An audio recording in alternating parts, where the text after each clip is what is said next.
All right, the ENGL E646 VS, definitely one of my favorite amp plugins out there. Extremely versatile, and it can go from that extremely high gain, even the 8th string, 9th, cuts right through, and you can go right down to a completely clean sound, even turn the included delay on there, and go from that overdriven sound to something that is completely crystal clean.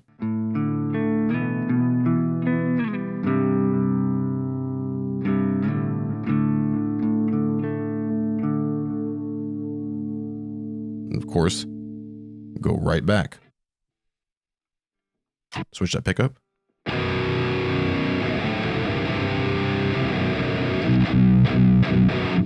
All right, but in this video, I want to focus on the treble knob here in the tone stack. Yes, this treble knob deserves its own video. So right now, I usually keep my treble knob somewhere between, say, 5.5 and 7.5.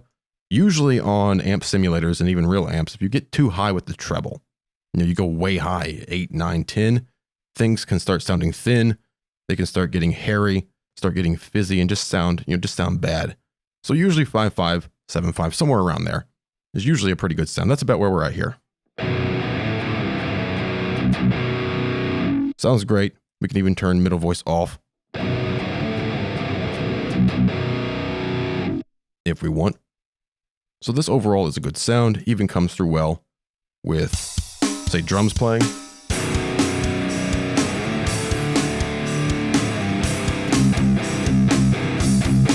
Right? But this amp is extremely, extremely versatile. What if we go to a different recording chain, which is basically an impulse response that's included here, which is one reason why this amp sounds so good. Now, what about this? Same settings that we previously had. Now listen to this mid. A bit boxy, right?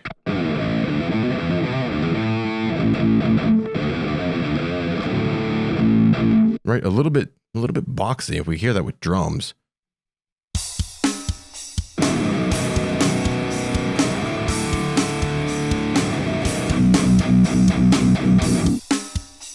Doesn't quite come through very well. So you might say, well, I'm just going to pass on this impulse response on this recording chain. But don't be so quick to do that, because this treble knob makes a huge difference in the total sound. The way it affects the full tone stack here is pretty interesting. We can even try it with, say, middle voice off if we wanted to. It's a little better, but that mid is still, yeah, it's just too boxy. So we'll leave middle voiced off. But now listen to what happens whenever we take this treble knob up to an extreme range. So we're probably at 9 or so. Now listen.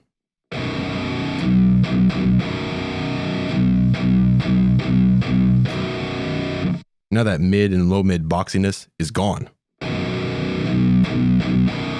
And we don't have that, that top end hair or fizz either.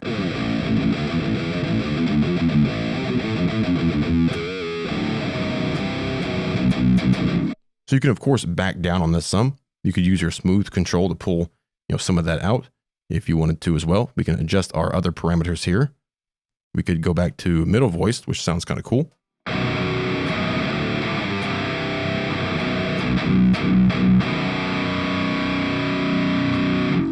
All right. And one thing I should mention here is I am using Stereo Maker as well. I use Stereo Maker all the time. If it's bypassed, it's going to sound like this.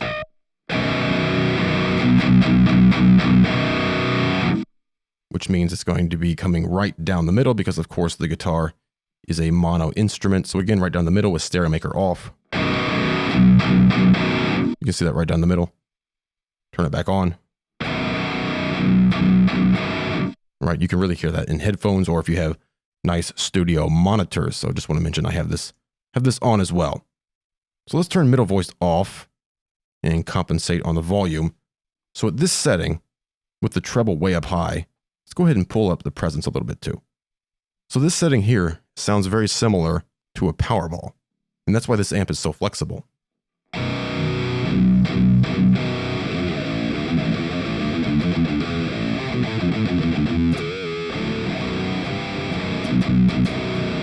maybe I want a little more low end. I could pull in the bass, but I don't usually do that because you hear how that reverberates?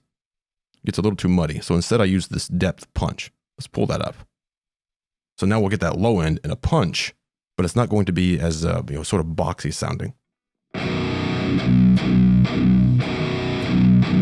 It's more surrounding, right?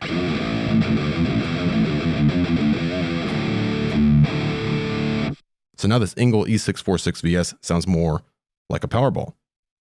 And we can see that and hear that right here. I have a Powerball model from Amplitube. Pull that up. So if you hear that,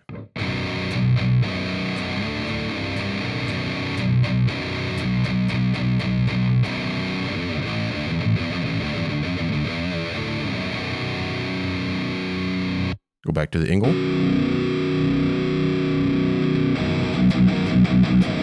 Hear the similarities there?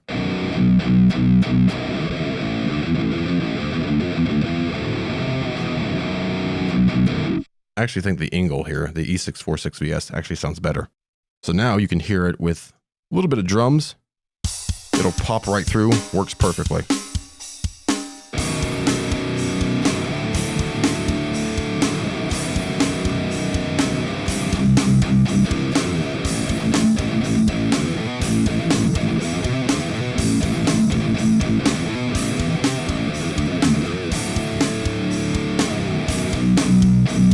Right, comes right through. So this amp is extremely versatile. What if we took that treble back down to an average range where I would usually have it? So it doesn't sound bad.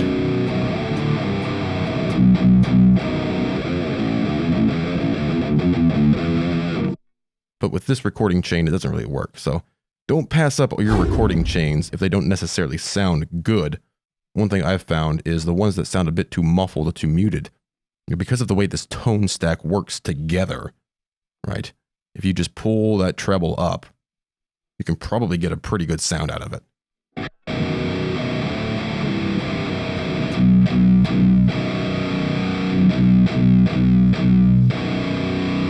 Pull it back down. You can just hear the difference when I take it up, take it down. So it's adjusting more than just the treble because of the way this tone stack works together. So if you want more of a Powerball sort of sound, the way the Powerball is voiced in the mids, you can actually get it here with the ENGL E646 VS. You could try it with the middle voice if you want. I kind of like this one here without the middle voice.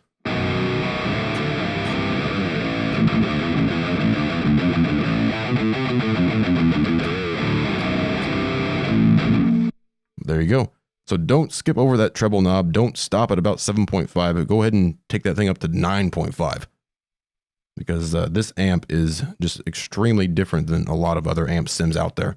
Where you can, I mean, with this one, you can really push that treble without going into that really tinny, hairy sort of a sound that is awful and that afflicts so many guitar amp simulators out there. We'll go back to one of my favorite recording chains. We're on middle voice. In this case, we'll pull the treble down a bit.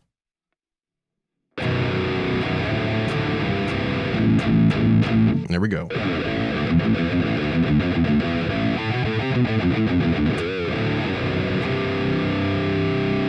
Then right back to, in this case, 50. Throw this up a little higher. Middle voice off. We're compensating with the volume here on Master B.